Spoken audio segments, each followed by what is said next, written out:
Assalamualaikum warahmatullahi wabarakatuh. Jumpa lagi bersama saya Ahmad Taufik dalam editorial edisi khusus kali ini. Seperti biasa, editorial akan mengangkat atau membedah sebuah buku atau majalah terbitan salah satu AMG Aula Media Group, yakni majalah Aula. Kenapa saya katakan ini edisi spesial? Karena ini merupakan implementasi dari perjalanan muktamar yang ke-34. Di sini sudah hadir rekan saya yang juga sebagai ketua pimpinan redaksi Aula, majalah Aula, Mas Ipul. Nama lengkapnya Syifullah, tapi saya lebih suka dipanggil Cak Ipul ya, Pak Cak Ipul, karena sama-sama satu payung di Aula Media Group ini. Assalamualaikum Cak Ipul. Waalaikumsalam warahmatullahi wabarakatuh. Gimana kabarnya Cak Ipul? Alhamdulillah baik. Alhamdulillah bisa hadir di sini juga bersama dengan jenengan dan juga menyapa teman-teman dan juga pembaca majalah Aula, juga AMTV di beberapa daerah. Cak Ipul, ada pembahasan yang menggelitik dari benak saya terkait penerbitan edisi spesial. Karena kenapa saya bilang edisi spesial? Karena ini menunggu waktu deadline ketika muktamar itu harus disesuaikan dengan jadwal deadline, Cak Ipul. Iya, betul. Muktamar akhirnya selesai digelar meskipun pada injury time, yakni saat-saat waktu deadline cetak, dan betul. Anda selaku pimpinan redaksi harus menunggu mengikuti selesainya muktamar tersebut. Sebenarnya apa yang istimewa dari penerbitan kali ini? Oke, terima kasih Pak Taufik. Jadi idealnya majalah Aula itu terbit ataupun dipersiapkan dan juga terbit akhir ya, tetap memang akhir, cuma tidak seperti edisi Januari ini. Jadi biasanya di kegiatan reguler itu kita terbit selesai di proses editing, proses tata letak, itu semua biasanya selesai tanggal 20, maksimal tanggal 22. Sehingga kemudian masuk ke percetakan butuh waktu antara 1 pekan, dan sebelum pergantian bulan sudah bisa selesai, dan kemudian teman-teman dari sirkulasi bisa mengirimkan majalah ini ke beberapa pelanggan dan juga kolega yang lain. Cuman problem ataupun yang terjadi untuk edisi Januari ini adalah muktamar sendiri baru berlangsung selesai ya tanggal 23. Tanggal 23 ya 23, kemudian prinsipnya tanggal 24 waktu itu. Jadi tanggal 24 karena memang sampai pagi hari dan penutupan dan demikian juga penutupan, sehingga kemudian momentum itu harus kita tunggu sampai bahwasanya perhelatan muktamar betul-betul tuntas digelar. Sehingga yang biasanya tanggal 20 kita sudah selesai, ini malah tanggal 24 baru seremonialnya atau penutupannya baru selesai. Sehingga kemudian itu tetap kita tunggu. Karena kenapa? Satu, pertimbangannya Pak Taufik, kalau kemudian edisi Januari ini terbit normal tanpa menunggu muktamar, berarti ketika Januari belum membicarakan muktamar, masih nunggu bulan Februari. Sehingga kemudian itulah yang menjadi pertimbangan kami, dan ini sudah dikomunikasikan dengan pimpinan, sehingga kemudian ketika harus memilih apakah tetap terbit normal atau justru menunggu ketika muktamar selesai digelar. Nah, akhirnya kita sepakati bahwasanya untuk edisi Januari sampai muktamar selesai diselenggarakan. Sehingga ya otomatis waktunya berubah agak terlambat, ya mestinya tanggal 1, tanggal 2 itu sudah bisa dibaca oleh atau diterima pembaca atau pelanggan. Ini mungkin tanggal 5 atau tanggal 6 baru bisa didistribusikan klien-klien gitu. Betul, Pak. Karena itu makanya di salam pembuka saya sudah sampaikan bahwasanya kondisi ini tidak bisa dihindari karena yaitu tadi pertimbangannya agar pembaca tahu dinamika yang terjadi saat muktamar. Ya. Ya, Cak gitu. Ipul, kita masuk ke, maaf ya, saya bilang Siap. panggil Cak Ipul karena sudah terbiasa, Pak. Cak Ipul, saya tertarik sekali dengan judul yang ada di majalah ini, yakni Bangkitnya Intelektual NU. Artinya isi dari materi-materi tersebut merupakan implementasi dari perhelatan Akbar Muktamar kemarin. Iya. Bisa dikupas sedikit. Iya. Saya ingin tahu bocorannya dari majalah Aula ini, Cak Ipul. Ya, oke, terima kasih. Ini salah satu dari poin yang disampaikan oleh Ketua Umum PBNU terpilih, yaitu Kiai Haji Yahya Khalil Stakuf, bahwasanya di antara yang akan membedakan perjalanan NU ketika memasuki abad kedua adalah sudah atau tersedianya para intelektual NU yang di berbagai segmen, di berbagai keahlian, di berbagai daerah dan sejenisnya.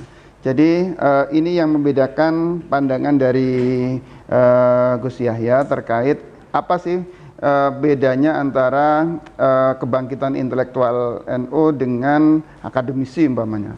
Karena kalau dari perspektif yang bisa saja sama, orang menganggap sama. Jadi intelektual NU ya akademisi NU atau orang-orang NU yang memiliki kemampuan intelektual. Tapi yang menurut Gus Yahya, intelektual itu dalam artian mereka yang tidak semata-mata berkutat dengan teori, tidak hanya berkutat dengan buku, tidak hanya kesehariannya membuat makalah, membuat jurnal dan sejenisnya atau opini, tapi intelektual NU adalah mereka yang memang punya basic keilmuan yang kompeten, tapi pada saat yang sama juga melakukan pendampingan. Mereka berbaur dengan masyarakat sehingga tahu, oh problem masyarakat itu dari sisi umpamanya pertanian itu di sini, problem kesehatannya di sini, problem pendidikannya di sini, sehingga kemudian dari intelektual NU itulah kemudian ditemukan formula bagaimana sebenarnya mensejahterakan masyarakat atau Nahdien itu seperti apa.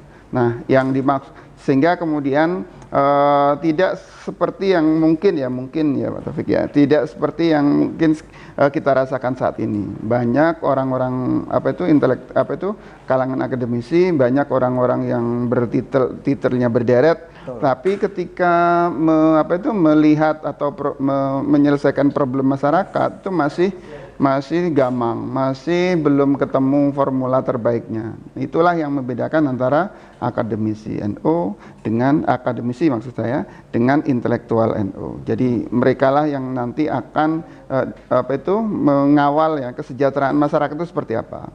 Nah, dari sisi keilmuan dapat, dari sisi kemudian berkutat dengan masyarakat juga mereka hampir setiap hari, sehingga kemudian formulanya ataupun yang akan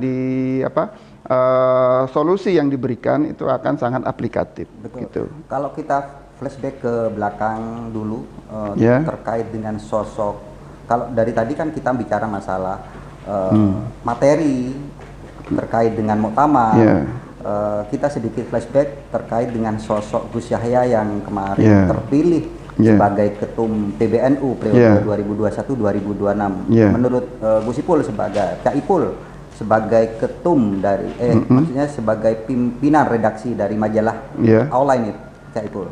Ya, saya pertama mengucapkan selamat ya kepada Gus Yahya karena sudah terpilih dengan suara yang sangat meyakinkan. Terus kemudian yang kedua, Gus Yahya memang untuk di NU memang bukan orang baru. Beliau juga bahkan menjadi orang pertama yang mendampingi Gus Dur saat masa-masa genting. Jadi kalau beberapa kalangan itu bisa lari ya saat suasana lagi tidak mendukung atau mengancam kesinambungan dan karirnya, Gus Yahya ini justru mendampingi Gus Dur menjelang detik-detik di lengser itu. Jadi itu sudah cukup lumayan ya, dan mungkin bukan hanya lumayan, cukup representatif menghadirkan bahwasanya Gus Yahya itu memang sosok yang dalam tanda kutip berani mengambil resiko. Jadi jangankan apa ya, jangankan kalau mau sebenarnya beliau kan bisa saja keluar gitu. Tantangan ke depan yang akan dihadapi beliau Gus Yahya di era milenial ini yakin sekali untuk mampu menghadapi tantangan tersebut. Betul. Jadi pertama dari performa.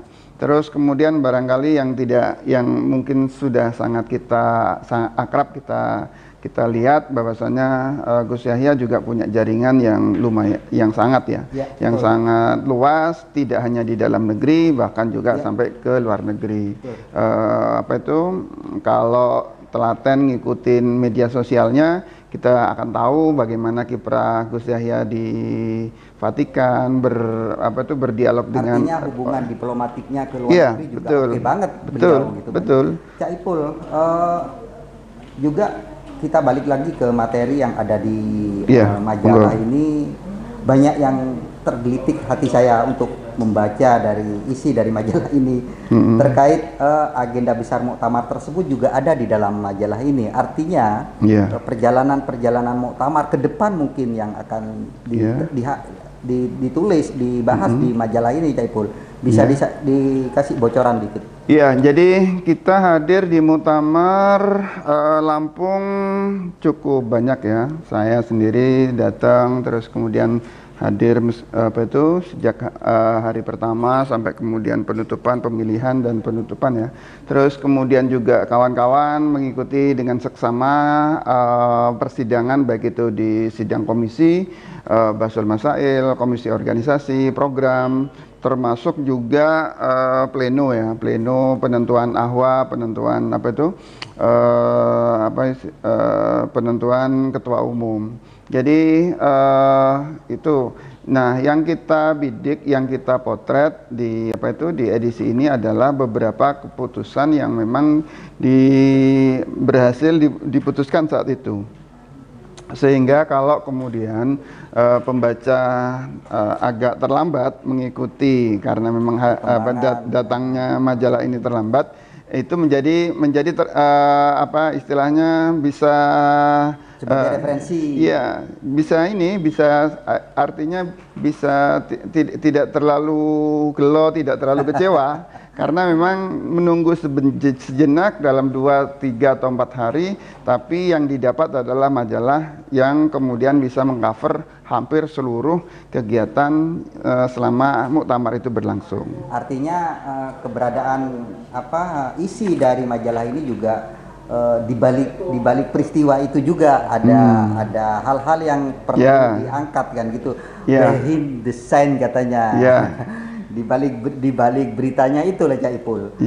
Cak Ipul, bagi pemirsa yang ingin mendapatkan majalah ini, boleh datang langsung ke agen-agen terdekat atau PK-PK terdekat yang di kota-kota, di daerah-daerah kabupaten seluruh Indonesia dan terutama di Jawa Timur. Kalau ingin yang langsung ingin langsung ke kantor redaksi aja. Silakan di Cak Ipul, alamatnya atau nomor teleponnya. Jadi bagi pembaca atau jadi ada dua skema yang bisa dipakai untuk yang digunakan untuk berlangganan. Yang pertama bisa menghubungi agen yang ada di kabupaten kota yang ada di Jawa Timur maupun di seluruh tanah air. Yang kedua juga bisa melalui langsung ke ke Majalah Aula yang ada di Masjid Al-Akbar Timur nomor 9 Surabaya. Panjenengan tinggal berhubungan dengan bagian tim sirkulasi atau marketing dengan nanti ada pilihan apakah mau berlangganan setiap 6 bulan, setahun dan sejenisnya. Dengan demikian, nanti akan kami layani dengan baik soal nomor dan nomor rekening nanti akan kami sertakan di bawah, sehingga kemudian termasuk juga nomor telepon yang bisa dihubungi bila memang membutuhkan majalah edisi spesial edisi Muktamar kali ini. Caipul, kita kan juga meliput ke sana ya. Iya. Artinya kita turun langsung dari AMG, Aula Media Iya. Group, di Muktamar kemarin. Dari awal kita melihat sendiri Iya. banyak polemik, bahkan sampai dibawa ke forum Muktamar. Iya. Itu endingnya luar biasa, mampu menunjukkan akhlak santri NU yang sebenarnya. Iya. Komentar Caipul sebagai Pimret.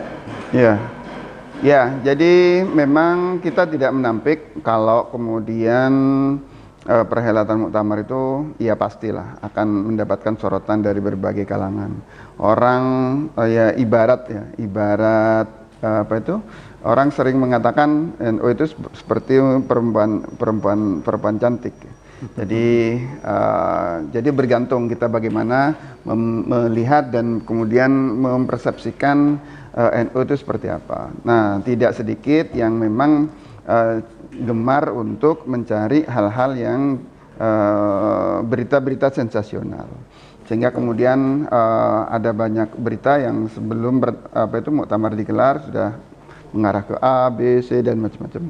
Nah, cuma ketika perhelatan Muktamar betul-betul digelar dan sampai pemilihan ketua umum Rois Am dan ketua umum, kita bisa saksikan Pak Taufik bahwasanya kondisinya adem ayem. Kalaupun memang ada dinamika, ya itu memang sesuatu yang memang bagian yang tidak bisa dipisahkan. Jangankan dengan banyak orang, ya ratusan atau ribuan orang begitu. Dengan kita sendiri saja kita tidak bisa berdamai. Tapi gitu kan. Kemarin itu luar biasa, artinya keputusan yang betul-betul demokratis dan nampak karakter ke-NU-an dan santrinya itu nampak dari kedua tokoh ini yang sempat berseberangan ketika awal-awal. Iya, betul. Jadi Yai Said Agil tetap maju sebagai kandidat ketua umum, kemudian bersaing dengan, kalau itu dikatakan bersaing dengan Gus Yahya. Nah, ada catatan menarik begini. Kenapa kemudian Kiai Said tetap maju ketika suaranya anggaplah sudah umpamanya tidak memadai.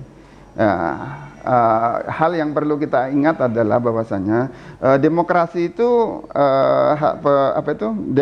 demokrasi ataupun hal-hal yang bersifat demokratis itu harus dikawal dari ujung sampai akhir. Betul. Jangan sampai kemudian setengah-setengah, apalagi mandek di tengah jalan. Betul. Sehingga Yai Said memberikan pelajaran kepada kita bahwasanya demokrasi itu begitu, di NU itu begitu. Jadi harus dikawal dari mulai awal sampai kemudian endingnya seperti apa. Sampai ada puisi-puisi yang dikutip sama majalah Aula ini dari beliau. Ya, jadi memang banyak hal yang harus kita pelajari dari perhelatan Muktamar itu, bahwasanya perbedaan itu sesuatu yang lumrah, tapi bagaimana kita mengemas perbedaan itu menjadi sesuatu yang indah. Dan yang terakhir adalah bahwasanya di NU itu awalnya memang gegeran, tapi ujung-ujungnya gergeran. Jadi ujung-ujungnya itu pasti ketawa. Kita lihat pemilihan puncak ya, pemilihan ketua umum antara Yai Said dengan Gus Yahya, seperti lainnya tidak terjadi persaingan. Kira-kira ada tulisan yang kemarin sempat heboh, sandal tertukar. Ya, jadi itu antara lain pernak-pernik ya, pernak-pernik bagaimana suasana Muktamar tidak semata-mata tidak semata-mata sesuatu yang dibicarakan serius dan kemudian mengencangkan urat saraf ya, tapi bagaimana mungkin di acara penghitungan ada pengumuman sandal yang hilang gitu. Kalau cuma 2 atau sepasang mungkin nggak ada. Ini cuma satu. Jadi itu antara lain bonus ya Pak Taufik ya. Jadi bonus bahwasanya betul-betul Muktamar itu tidak semata-mata atau tidak membicarakan hal-hal yang melulu serius, tapi juga ya kita bicara soal bangsa, kita bicara soal warga, kita juga bicara soal negara, bicara tentang hubungan internasional yang itu mungkin ya mikirnya sangat berat. Tapi di tengah itu kita juga ada waktu untuk rehat, ada waktu untuk bercanda, ada waktu untuk tertawa gitu. Caipul, mungkin ini pertanyaan yang terakhir ya. Sekaligus juga sebagai harapan sebagai warga Nahdien. Muktamar NU ke-34 menjadi pintu masuk NU menuju abad kedua Iya. ke depan NU akan banyak menghadapi tantangan Iya. yang kompleks banget. Iya. Hal ini disampaikan oleh Kiai Iya. Miftaul Ahyar. Iya.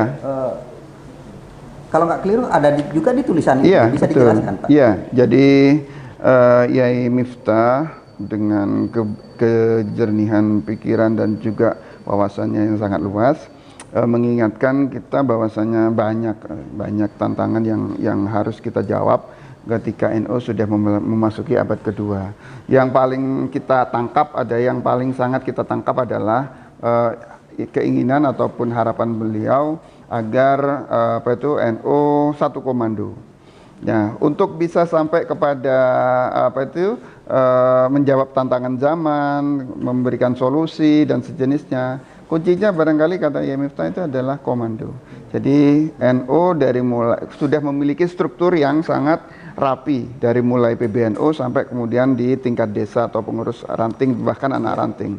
Nah, kalau itu kemudian potensinya bisa dioptimalkan dan satu komando dalam artian tidak lagi ada ketika umpamanya PBNU menyampaikan A kebijakannya dan semua bisa dari mulai atas sampai bawah bisa mendukung, itu adalah kekuatan yang sangat luar biasa dan itu tidak dimiliki oleh kekuatan lain. Bayangkan sekarang pemerintah saja itu memang sampai ke desa, tapi untuk kebijakan-kebijakan yang berhubungan dengan hajat hidup orang banyak kadang-kadang tidak sampai. Nah, justru NU memiliki struktur yang sangat lengkap dan mengakar. Iya, betul. Nah, itulah barangkali yang kita tangkap dari harapan dari Yai Miftaul Ahyar.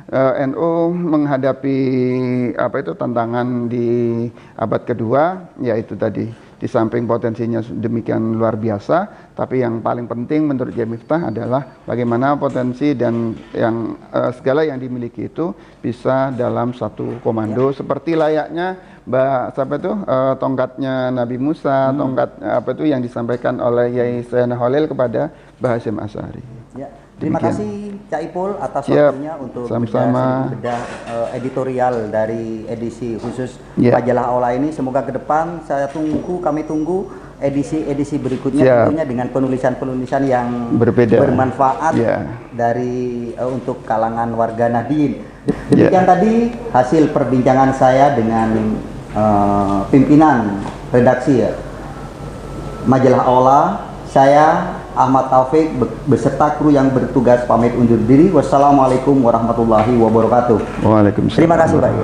Sama-sama Pak Taufik.